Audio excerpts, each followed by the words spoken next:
네, 안녕하세요. 저는 김민재라고 하고요. 네, 모바일 DL 팀에서 팀장을 맡고 있습니다. 네, 제가 이번에 발표할 내용은 뭐 저희 팀이 뭐 어떤 거를 했고 사실 이런 거는 그냥 논문만 읽어서 별로 할 말이 없고요. 그리고 딥러닝을 이제 좀 모바일 디바이스에서 어떤 식으로 우리가 돌릴 수 있을지 그리고 왜 돌려야 되는지에 대해서 조금 말씀을 드리려고 합니다. 네, 요즘에 딥러닝을 하시는 분들은 대부분 좀 느끼시겠지만 이제 ML 페이퍼는 너무나도 많이 나오고 있고요. 그리고 뭐 이제 저희가 보통 무어의 법칙이라고 불리는 이 무어의 법칙이랑 비교를 해봤을 때도 ML 페이퍼가 되게 많이 이렇게 나오고 있는 것을 볼 수가 있습니다.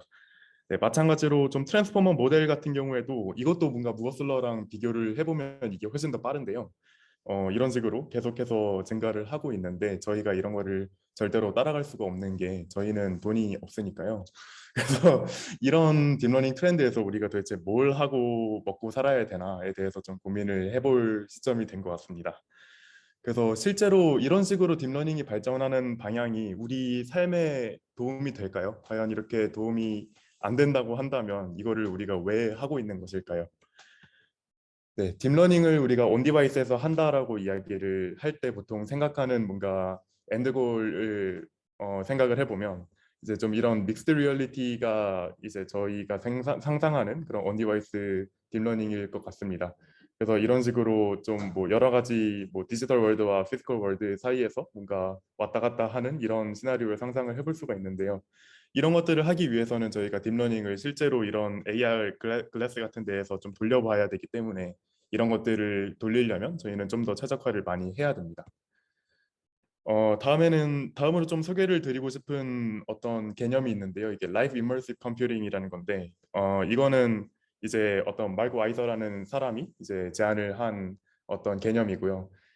우리가 어떤 기술을 사용할 때 저희가 그 기술이 있다라고 생각을 하면 그 기술은 완벽한 기술이 아니다. 약간 이런 식으로 말을 하였습니다. 그래서 우리가 어떤 기술을 사용을 할 때 저희가 스마트폰 사실 저희가 사용하면서 그냥 핸드폰이라고 사용하지 이게 뭔가 엄청난 기술을 가지고 있다고 생각을 하지 않잖아요.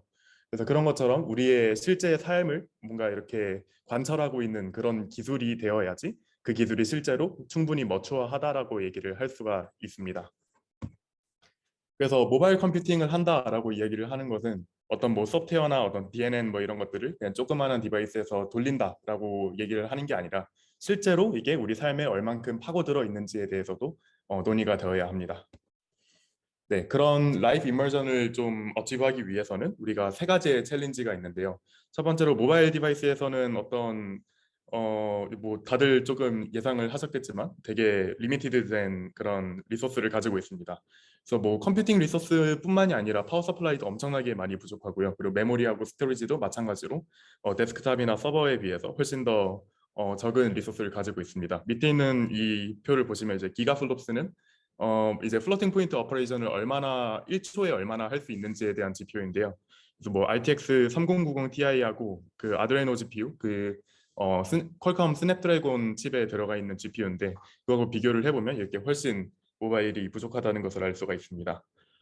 네, 두 번째 챌린지는 떨멀 그리고 파워 이슈인데요. 이 떨멀 파워 이슈가 보통은 데스크탑 같은 데서는 그렇게 크게 신경은 안 쓰는데요. 처음에 뭐 컴퓨터 샀을 때는 뭐 그냥 GPU가 뜨겁나 안 뜨겁나 그냥 이 정도만 확인을 하고 뭐 쿨링이 제대로 뭐 그 서멀 그리스 뭐 이런 거 잘 발렸는지 그 정도만 확인을 하는데 모바일에서는 이게 엄청나게 문제가 됩니다. 왜냐하면 이제 떨멀 트로틀링이라는 개념이 있는데 그게 실제로 어떤 모바일 디바이스가 너무 뜨거워지거나 그러면 실제로 성능이 되게 많이 느려집니다. 그래서 밑에 있는 표를 보시면 이렇게 시간에 따라서 이거는 지금 뭐 CPU, DSP, GPU, NPU 이런 여러 가지 프로세서들에 대해서 모바일 넷을 백투백으로 이렇게 돌려본 결과인데 그런 식으로 돌려봤을 때 지금 계속 온도가 올라가가지고 레이턴시가 팍팍팍 떨어지고 있는 것을 볼 수가 있습니다. 그래서 이런 식으로 우리는 떨멀 컨트롤도 되게 열심히 해줘야 되고 그리고 심지어 이런 식으로 계속 뭔가 DNN을 돌리게 되면 되게 무거운 연산들이기 때문에 배터리가 되게 빨리 달 수밖에 없습니다. 그래서 유저들은 그거에 대한 세티스팩션이 줄어들 수밖에 없고요. 네, 그 다음으로 제가 제일 중요하게 생각하는 챌린지인데 이 챌린지는 이제 헤트로지니아티라고 불리는 챌린지고요. 이거는 방금 전에도 보셨다시피 CPU, GPU, DSP, NPU 이런 말을 했잖아요. 그래서 그런 여러 가지 프로세서들이 한꺼번에 많이 달려 있는 게 모바일 디바이스입니다. 그래서 우리가 보통 데스크탑을 생각할 때는 그냥 CPU하고 GPU 정도를 생각을 하지만 모바일에서는 이런 식으로 하나의 칩에 엄청나게 많은 프로세서들이 달려 있기 때문에 이런 것들을 우리가 다 같이 핸들링을 같이 하기 위해서 조금 더 어려운 부분이 많이 있습니다. 그래서 뭐 이제 이런 것들을 전체적으로 잘 활용을 해야지 퍼포먼스를 우리가 높일 수가 있을 텐데 그거를 우리가 프로그래밍을 하려면 되게 많이 어려워서 그 어려운 점을 이제 어떻게 우리가 소프트웨어 플랫폼을 만들어서 그런 것들을 해결을 할지에 대해서도 생각을 해봐야 됩니다. 그리고 아까 전에 뭐 무어의 법칙이 살짝 나왔었는데 이것도 뭐 살짝 이제 이야기를 하자면 이렇게 프로세서가 많아지는 이유 중에서 하나가 무어의 법칙이 끝났기 때문입니다. 이 무어의 법칙이 만약에 안 끝났다면 저희는 그냥 CPU가 더 빨라지기만을 기다리면 되는데 CPU가 더 이상 그렇게 발전을 하고 있지 않기 때문에 우린 GPU나 DSP, NPU 같은 거를 사용할 수밖에 없기 때문입니다. 그래서 이렇게 모바일 디바이스에서는 세 가지의 챌린지가 있다는 점을 이제 기억을 해주셨으면 좋겠습니다. 네, 그래서 디바이스 이제 모바일 디바이스에서 우리가 딥러닝을 돌리기 위해서 그러면 어떻게 해야 되느냐에 대해서 말씀을 드릴 텐데요.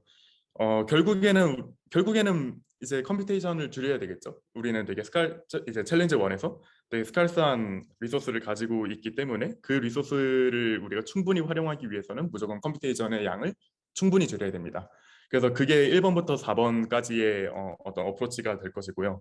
그리고 5번의 경우에도 뭔가 어떤 1번도 챌린지 1번도 이제 어드레스하고 2번도 어드레스를 하지만 5번 같은 경우는 이제 3번의 챌린지까지 이렇게 어드레스를 하는 이런 5가지의 어떤 옵티마이제이션 테크닉이 있다고 생각을 해주시면 되겠습니다. 네, 그래서 이런 챌린지들을 좀 핸들하기 위해서 첫 번째로 내놓을 수 있는 솔루션이 이제 퀀타이제이션인데요. 이 뭐 오른쪽에 있는 그림을 보시면 여러분이 웃으셔야 되는데 웃지를 아직 않고 계신 것 같네요. 네, 어떤 거를 계산을 하려면 이제 되게 빨리 어떤 거를 이제 빨리 계산을 하려면 우리는 대충 어림잡아서 계산을 하잖아요. 그렇게 하는 게 이제 컴퓨터에서도 마찬가지로 되게 빨리 계산을 할 수 있는 방법 중에서 하나입니다.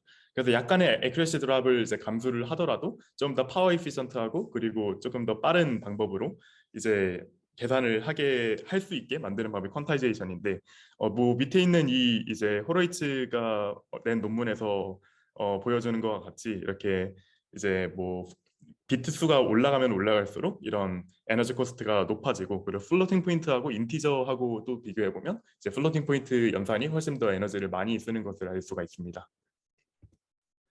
네, 두 번째는 모델 프루닝인데요. 이 모델 프루닝이라는 거는 어떤 모델 파라미터들이 있을 때 그 모델 파라미터들이 전체가 다 쓰이지는 않을 것이다라는 생각에서 출발을 합니다.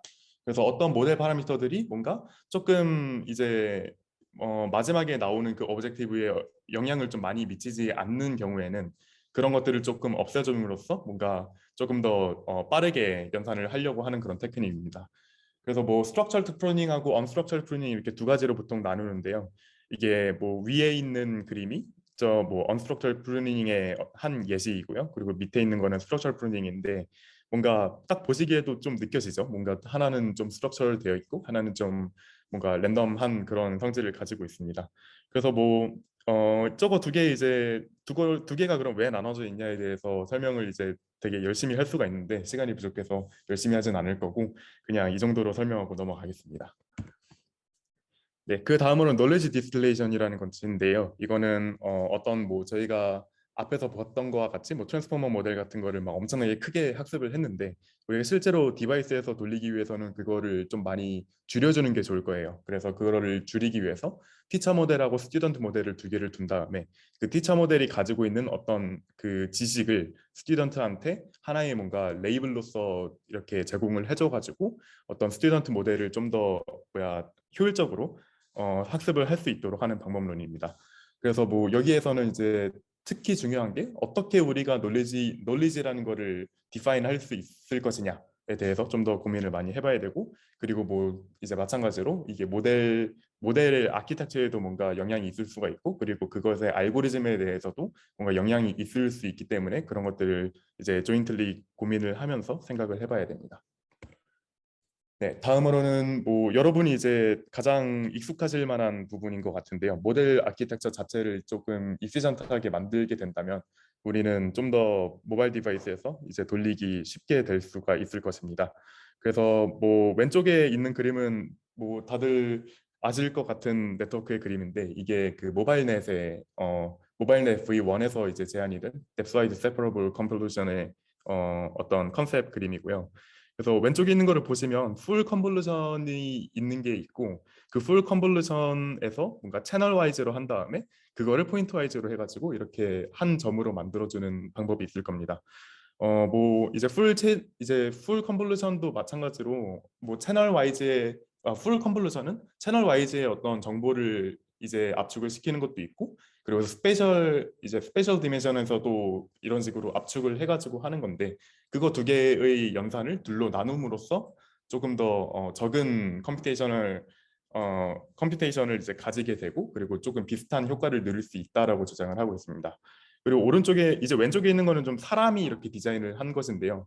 오른쪽에 있는 거 같은 경우는 이피션넷에 있는 그 그림을 가져와 봤고요. 이건 컴파운드 스케일링이라는 어떤 방법인데 뭐 채널의 개수 그리고 뭐 이제 여기서는 width, depth 그리고 레졸루션 이렇게 세 가지의 어떤 그 좀 컨피규러블 파라미터들이 있을 텐데 그 컨피규러블한 파라미터들을 한꺼번에 좀 조정을 하면서 이제 가장 좋은 조합이 무엇일까를 이렇게 자동으로 찾아주는 그런 것을 하는 것입니다. 이거를 이제 뭐 다른 말로는 나스라고도 부르죠. 그래서 그렇게 두 가지의 방법으로 우리 모델 아키텍처를 좀 더 뭔가 이피션트하게 만들려고 노력을 되게 많이 합니다.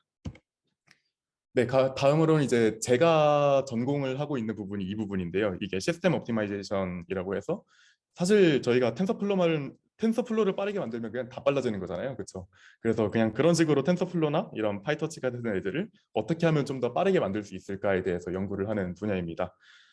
근데 이게 그렇게 쉽지만은 않은데요. 그래서 뭐 타겟 하드웨어가 아까 전에 말씀을 드렸다시피 모바일 디바이스는 되게 다양하기 때문에 CPU, GPU, NPU, DSP 이런 여러 가지 타겟 하드웨어들에 대해서 뭔가 각각 옵티마이제이션을 해줘야 될 때도 있고 그리고 뭐 그것과는 이제 조금 인디펜던트한 애들에 대해서도 뭔가 옵티마이제이션을 할 거리가 있습니다.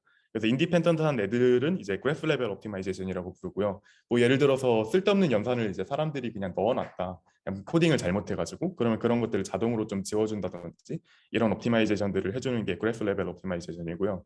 그리고 머신 코드 옵티마이제이션 같은 경우는 뭔가 뭐 GPU나 CPU에서 이제 벡터라이제이션이나 뭐 패럴라이제이션 같은 것들을 이제 하면 좀 더 좋아지는 경우들이 있는데 그런 것들을 이제 어떤 그래뉴러리티를 가지고 이제 옵티마이제이션을 해줄지 약간 이런 부분에 대해서 하는 것이 저런 머신 코드 옵티마이제이션입니다. 네, 이렇게 5가지에 대해서 이제 말씀을 드렸고요. 전체적으로 보자면 뭔가 알고리즘, 모델, 그리고 프레임워크, 하드웨어 이렇게 4가지의 어떤 갈래가 있을 텐데 이 4가지의 갈래를 저희 스터디에서는 이제 모두 공부를 하고자 하고요. 그리고 여기에서 뭐 왼쪽에 있는 것들은 뭐 그냥 이것저것 이제 다들 뭐 들어본 것도 있을 거고 뭐 못 들어본 것도 있을 거고 그럴 건데 이렇게 해서 여러 가지 뭐 도메인들이 있습니다. 그래서 이 모든 도메인들을 저희는 다 한꺼번에 공부를 하려고 하고 있습니다. 그래서 제가 이거는 이제 클레임을 하는 건데 결국에는 우리가 실리콘부터 사람까지 모든 레이어들을 다 알고 그리고 그 레이어들의 이제 크로스를 하면서 서로 뭔가 좀 관련이 있는 부분은 이제 같이 옵티마이제이션을 하고 그래야지야만 우리의 실제 데일리 라이프를 뚫는 그런 솔루션을 낼 수가 있다라고 생각을 합니다. 그래서 이번 저희가 하고 있는 스터디에서는 이런 것들을 하려고 되게 노력을 하고 있습니다.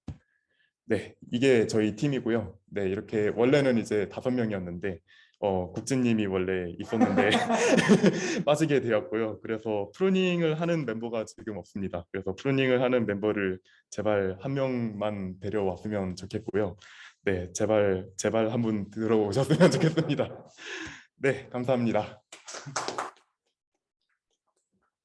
네네. 제가 이해를 잘 못해서 그 솔루션 네. 두 번째랑 네 번째가 결국에는 파라미터 수를 줄여서 연산량 줄이는 걸로 이해를 했는데 네네네.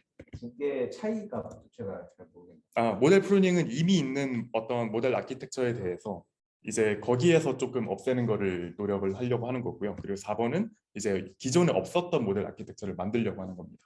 뭐 예를 들어서 이제 이번에선 뭐 레제넷 뭐 50을 쓰고 있다. 그럼 레제넷 50에서 그냥 뭐 이것저것 이제 없애보는 거고요. 그리고 이제 솔루션 4에서는 레제넷 50 이런 게 아니라 그냥 완전히 새로운 아키텍처 그런 것들을 만들려고 하는 겁니다. 네. 궁금한 게 있는데 저 덱스와이즈하고 포인트와이즈 쓰면은 파라미터 수는 쓰는데 네. 연산 속도는 빨라지나요? 그게 참 사실 재밌는 질문인데요. 아닌 걸로 알고 있어요. 네, 그게 이제 그거를 알려면 이제 시스템 레벨까지 다 들어가서 봐야 됩니다. 네, 그게 이제 GPU 아키텍처가 이제 잘 할 수 있는 게 있고 못하는 게 있는데, 제가 이제 최근에 실험한 바로는 모바일 GPU에서는 오히려 더 잘하고요. 그래서 이제 모바일넷 같은 경우는 사실 모바일 GPU에서 실제로는 더 빠릅니다. 그게 타이탄 RTX를 써가지고 했는데도 불구하고 그냥 모바일 GPU가 더 빨랐어요.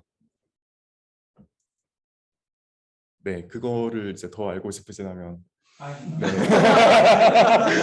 네 스터디에 들어오시는 거를 하드웨어 싫어서 네.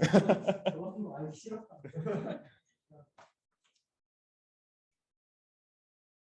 네, 질문 없으면 마치겠습니다.